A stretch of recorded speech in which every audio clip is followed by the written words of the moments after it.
Jacob's Well, a popular swimming hole near Wimberley, will remain closed to swimmers for the foreseeable future. And Hayes County officials say water conditions are not safe for swimming. For years, Jacob's Well has mesmerized with its beauty, while hiding dark and dangerous secrets below. This captivating yet treacherous site has long puzzled explorers, but underwater drones are finally uncovering what lies beneath. What they discovered is not only chilling, but potentially deadly. The once hidden depths are now revealing the truth, and it's more unsettling than anyone expected. Brace yourself as we dive into the mysteries of Jacob's Well and reveal the haunting footage captured beneath its surface. Underwater drone entered Jacob's Well. In the heart of Texas hill country, near the quiet town of Wimberley, lies a natural spring known as Jacob's Well. The latest storms across Hayes County are bringing life back into one of the county's most popular watering holes, Jacob's Well. At first glance, it appears as a beautiful, clear, inviting pool set among limestone rocks. But beneath its surface is an underwater cave system that has claimed lives for decades. In an effort to explore the well's depths without risking human life, researchers deployed an underwater drone equipped with high-resolution cameras and lights. As the drone descended, it captured footage of the cave's formations and the calmness seen in the underwater world. The images revealed narrow corridors, silt-covered floors, and chambers that seemed to stretch endlessly into darkness. In some areas, the drone encountered remnants of past dives, abandoned equipment, and personal items left behind by divers who never returned. But it was what the drone captured in the deeper chambers that terrified the whole world, simple yet extremely dangerous. Shadows across the screen and unexplained movements suggested the presence of something or someone in the dark. The footage was disturbing, raising questions about what truly lies beneath the surface of Jacob's Well. On a calm morning, a team of geologists planned to map the deep cave system inside Jacob's Well. They wanted to explore the parts that no human had safely reached. Because the well had a terrible history of losses, the team decided it was too dangerous for people to dive down. Instead, they chose to send a drone into the water. This machine, named Explorer, was built with special cameras and smart technology that helped it move through tight spaces without getting stuck. Mike Garfield was the person controlling the Explorer. He had spent many years working with drones and knew exactly how to handle tricky situations. On that fateful day, a small group of curious locals and journalists gathered to watch the mission, as Mike gently lowered the drone into the clear water. Almost immediately, the drone's camera showed the beautiful, clear water inside Jacob's Well. Mike skillfully moved the Explorer down, deeper and deeper. The walls of the well were made of rock and curved around the narrow water path. Light from above quickly faded, and soon the drone entered the first chamber, about 30 feet deep. Mike guided the drone sideways into the second chamber, which sloped down and stretched ahead. Next came the birth canal, a narrow tunnel that had earned a bad reputation. The passage was so tight and full of loose gravel that even a small mistake could cause rocks to fall and trap something inside. Mike carefully slowed the Explorer's descent, using the drone's lights to reveal the gravel slope ahead. After passing the birth canal, Explorer reached the third chamber. This space was wider, with big rock formations and room to move more freely. The drone paused as Mike and the team scanned the area. The chamber seemed quiet and untouched, as if waiting silently to tell its story. Then, Mike pointed the drone toward the tunnel that led to the fourth chamber. The fourth chamber was the most feared part of Jacob's Well. As Explorer moved into the tunnel, the team felt a heavy silence. The drone's lights shone into the darkness, showing the tight and rocky path ahead. The walls seemed to close in as the drone carefully moved forward, avoiding loose rocks. Suddenly, Explorer's camera caught something shining in the dim light. Mike stopped and zoomed in. It was a piece of old diving gear, left behind by someone who had entered the well long ago. This discovery was shocking, as it reminded everyone of the dangers below. has a little insight into why we keep getting this bad news and when swimmers might be able to splash once again in Jacob's Well. The drone continued slowly, deeper into the tunnel. The path grew even narrower, filled with gravel and small rocks that could easily shift. Every move had to be precise. Soon, Explorer reached a spot where the tunnel opened up slightly. More remains appeared, including another piece of diving equipment and an old oxygen tank covered in mud and dirt. The walls of the tunnel were smooth and almost shiny, as if polished by water over many years. Mike carefully guided the explorer closer to a dark shape in the shadows. As the lights came closer, they saw something shocking: remains from a human body, trapped between the rocks. The diver wore a torn and worn wetsuit, stained by years underwater. The skeleton was still there, and immediately, Mike finally broke the silence, calling attention to what he had just found. The news shocked everyone watching. This was no longer just a mission to explore the cave. Rather, it had turned into a search for a lost person. The drone stayed near the body, shining light on the scene. The diver's gear was rusty and covered in mud. On the wetsuit, a faded name tag was barely readable. With some effort, the letters came into view. It said, Kent Maupin. Who is Kent, and how did he get into the well? This brings us to the details of one of the most famous incidents that took place at Jacob's Well, the Kent's experience. Jacob's Well has a long history of fatalities. Between the 1960s and 1980s, numerous divers lost their lives exploring the cave system. Many were inexperienced or underestimated the challenges and dangers in the well's complex layout. On the evening of September 9th, in the year 1979, two young men named Kent Maupin and Mark Brashear made a choice that would change everything. Kent was not new to diving. He had done it many times before and was known for his bravery underwater. Mark, on the other hand, was still a student at San Jacinto College, eager to learn and experience new things. The two of them had formed a bond, brought together by their shared love for adventure beneath the surface. Kent had often spoken about Jacob's Well, a deep and mysterious waterhole in Wimberley. He was fascinated by its dark corners and the danger it held, especially the fourth chamber, which many had avoided. This chamber was not only hard to reach, but also known for taking lives.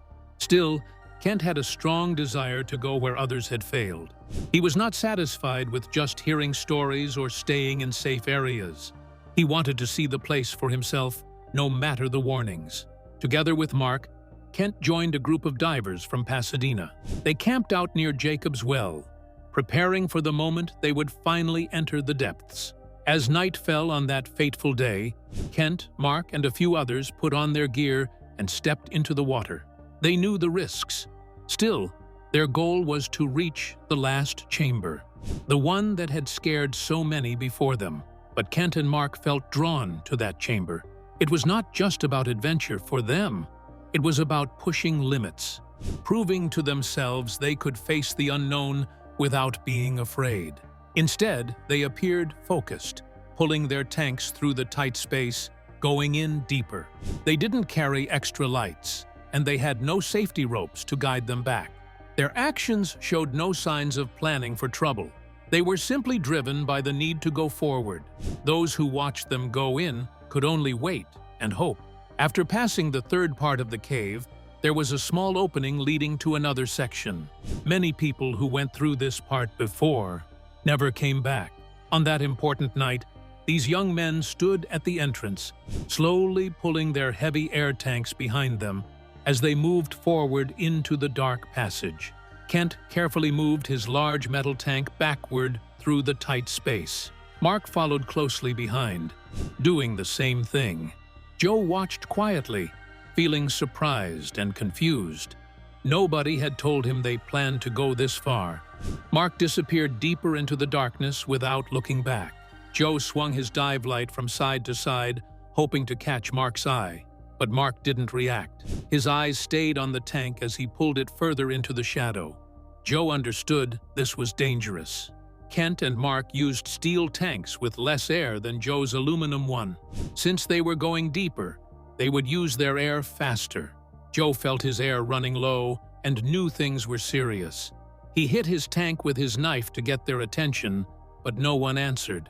Losing hope, Joe kept his light shining into the tunnel, hoping Kent and Mark would see it and find their way out. When Joe finally came back to the surface, the water had turned cloudy and unclear. This might have happened because stones slid down, or the scared divers stirred up dirt. The only thing you really hear is yourself breathing. Joe's heart dropped, knowing Kent and Mark were likely gone.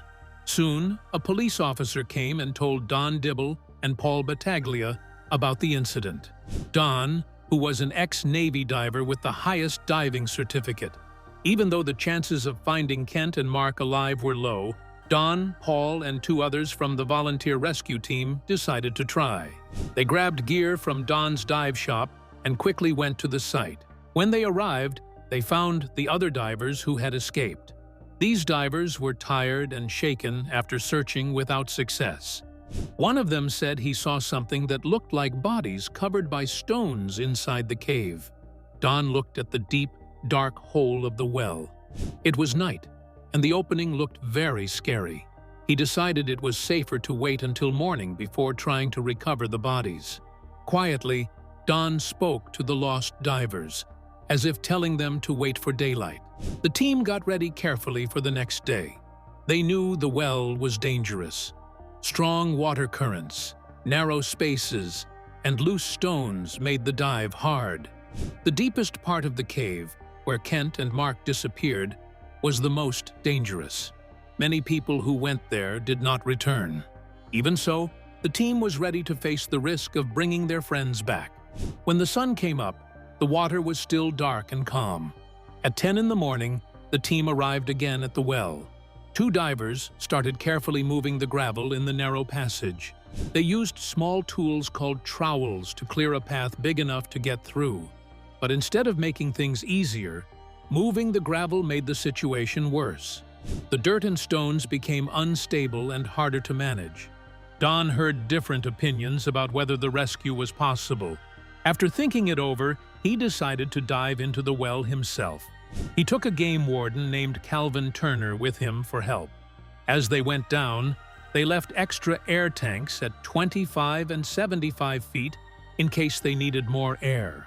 They also put out safety lines to guide them back. Once deep inside, they shined their lights up toward the ceiling of the 3rd room. They wanted to be sure the bodies were not floating above them where they could not see. The place where the 2 missing divers had last been seen was still blocked by gravel and stones. Don checked how much air he had left. His gauge showed 1,100 pounds per square inch. This meant he had about 10 minutes to breathe at that depth. Carefully, he pushed his head and shoulders into the narrow opening. He held the safety line with one hand and shone his light forward with the other. All he saw were small gravel pieces hitting his mask as water flowed quickly through the tight space. At this point, something shocking was discovered: the fatal gravel bed. Don understood that bringing the bodies back would not be possible unless the thick layer of loose gravel was cleared first. But before anything could be done, something terrible happened.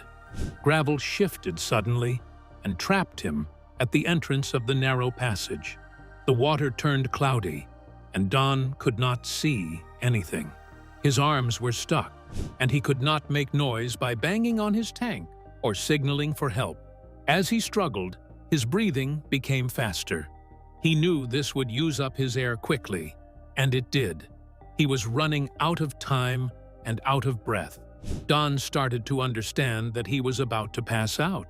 Despite this, he stayed calm and decided he wanted to die quietly. He thought about how drowning might feel and wondered if he could make it happen faster. He considered breathing in water or swallowing it. However, Don did not want to panic and lose control. So instead of inhaling, he chose to drink the water. He took a few large portions, felt himself getting lightheaded, and accepted that this was the end. Then something unexpected happened. His body reacted on its own and began to jerk. That motion freed him just enough. Water had filled his mask, but he could now see. In front of him, Calvin Turner appeared and offered him a spare regulator. Don grabbed it and breathed deeply, grateful to still be alive. Still, the incident was far from over. Don had taken in too much air during his dive, and some of it had filled his stomach instead of just his lungs. As he rose toward the surface, the pressure in the water dropped, and the air inside his body started to expand. He tried to let the air out, but he could not. The pressure and pain kept building. Don knew he had to get to the surface quickly, or risk getting decompression sickness, which can be fatal. He pushed on, feeling incredible pain as the gas inside him kept growing. By the time he made it out of the water, his belly looked like he was 9 months pregnant. Once out of the water, Don pulled the regulator from his mouth and screamed, but the pain did not stop. He continued to suffer for 12 more hours. The way his body reacted was something no one had ever seen before.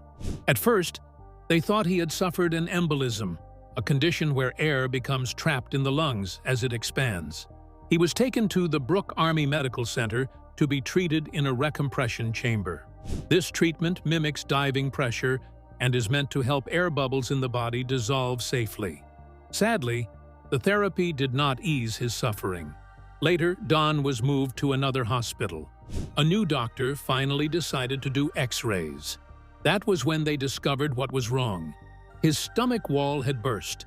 The injury had caused a dangerous infection called peritonitis. It was a miracle he was still alive. The damage was like having 5 burst appendixes all at once. When the surgeon opened Don's swollen belly, it was as if he had sliced into a fully inflated basketball. As Don recovered in the hospital from his serious injuries, the effort to locate the missing divers continued. A new expert was brought in to assist. His name was Don Broad, a 46-year-old diver from Austin. He had a tough, no-nonsense personality and had long been intrigued by Jacob's Well since his early years growing up in El Campo. Don Broad went down into the water and made his way to the entrance of the deepest passage. There, he saw a light that had been dropped by one of the lost divers, still glowing in the water. Just beyond it, he noticed a corridor full of gravel. He believed this was the spot where the bodies were trapped.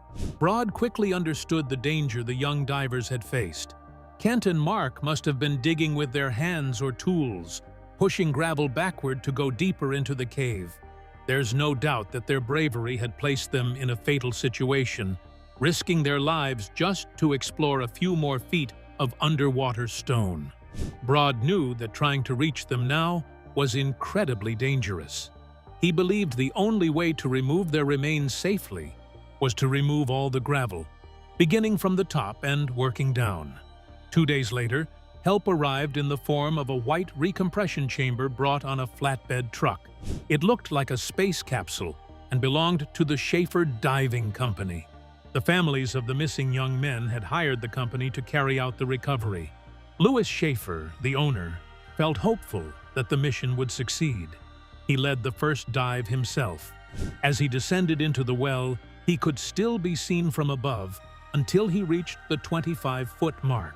There, when he got a clear view of the final passage's entrance, he shouted, "God Almighty!" shocked by what he saw. Later that day, the diving team got to work. They used a large suction hose to pull gravel up from 60 feet deep, sending it out into the nearby creek. The divers also collected bigger stones by hand, placed them into sacks, and had other volunteers pull them up to the surface using ropes. But the task was far harder than expected. Every time they made progress, more gravel would slide back in. For every foot cleared, another seemed to take its place. Despite the difficulty, the team kept going. They worked long hours under intense pressure, but soon the money ran out. The search had already cost too much.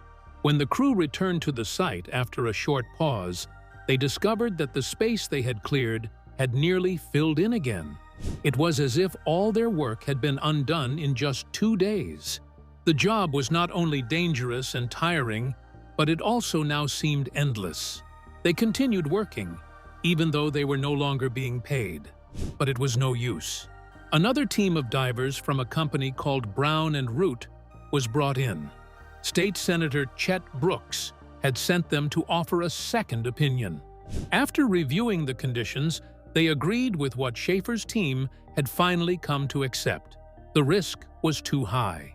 The most reasonable decision was to leave the bodies where they were and close off the well for good, seeing that a terrific gravel bed stands as the greatest terror in the Jacob's Well.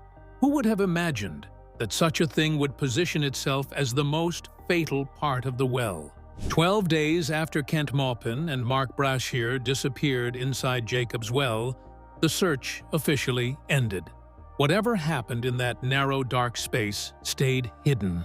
No one could say for sure what went wrong, only that the well had claimed 2 more lives.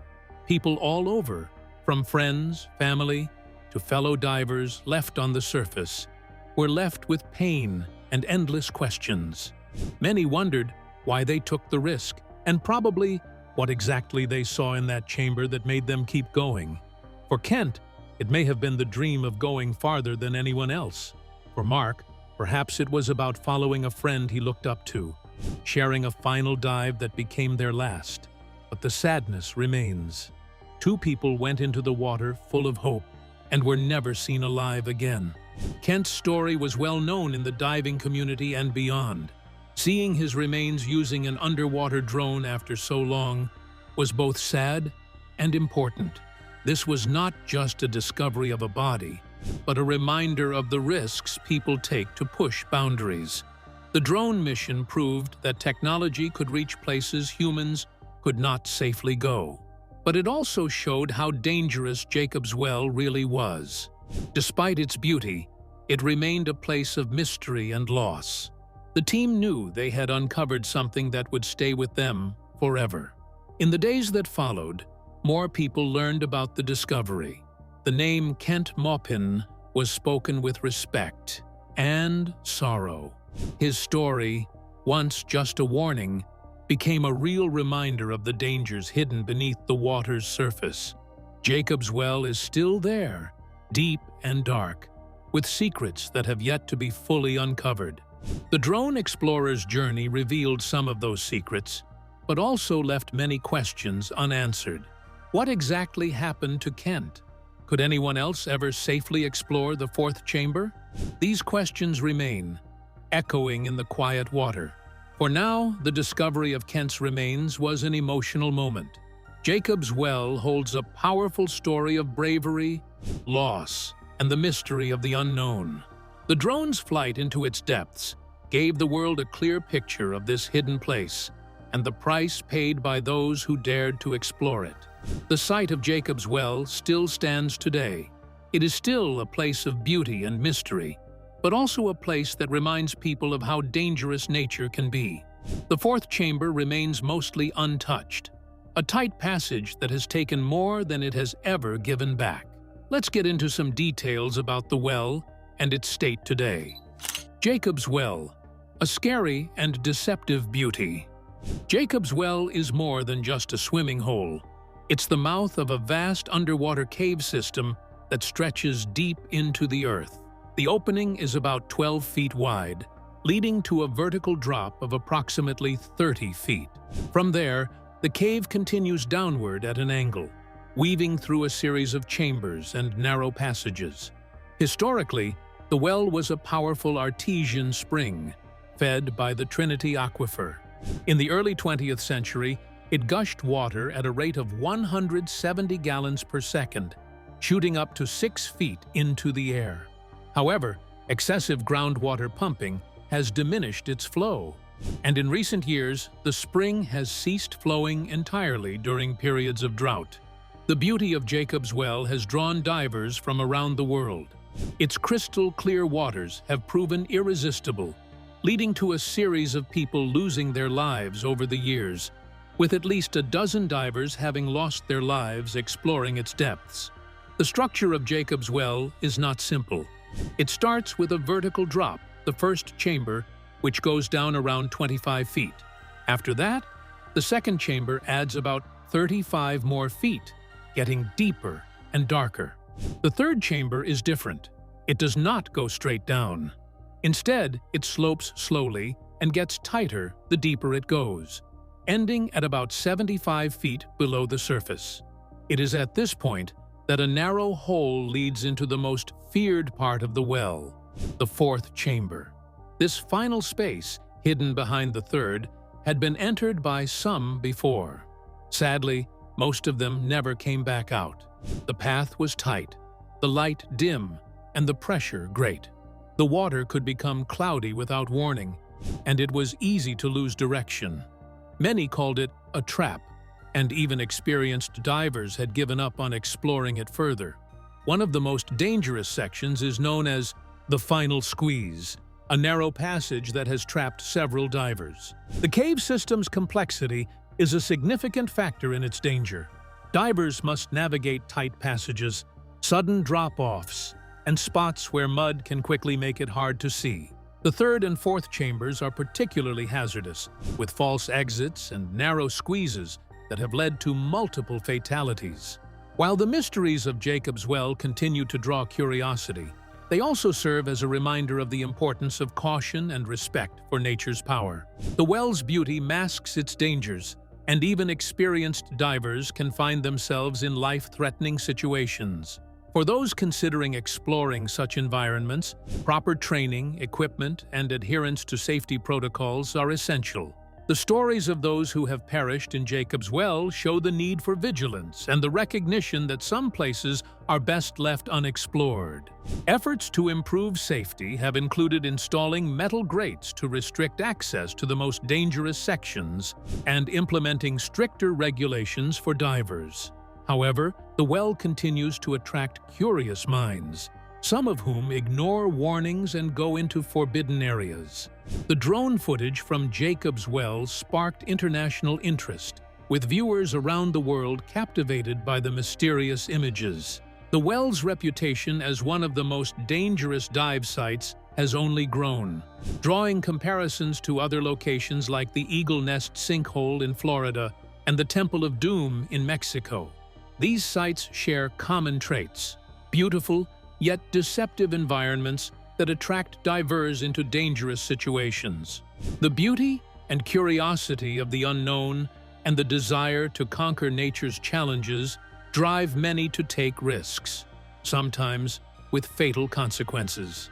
The mouth of Jacob's Well is round, about 12 feet across.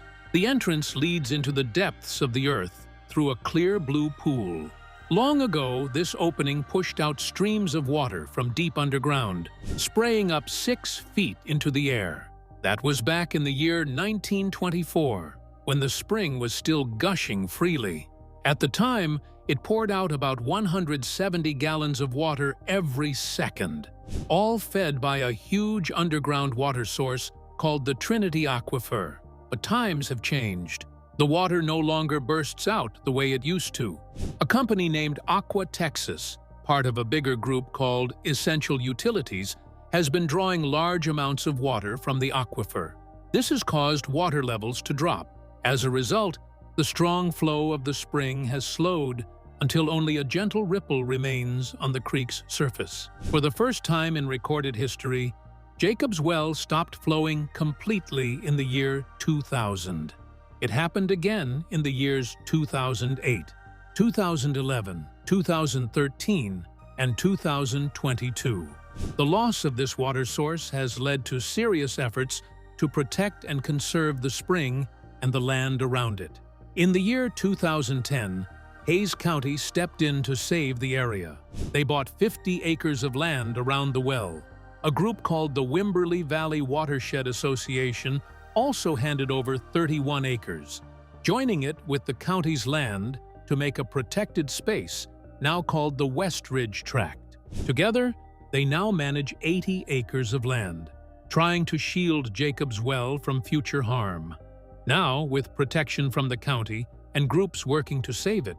There is hope that Jacob's Well might one day flow again, but the secrets hidden beneath its surface may never fully come to light. Jacob's Well is no longer just a quiet spring in Texas. It has become a reminder of the deep mysteries our planet still holds, and how terrifying those mysteries can be when we dare to look too closely. If you enjoyed this video, like and subscribe, and also click the next video shown on your screen.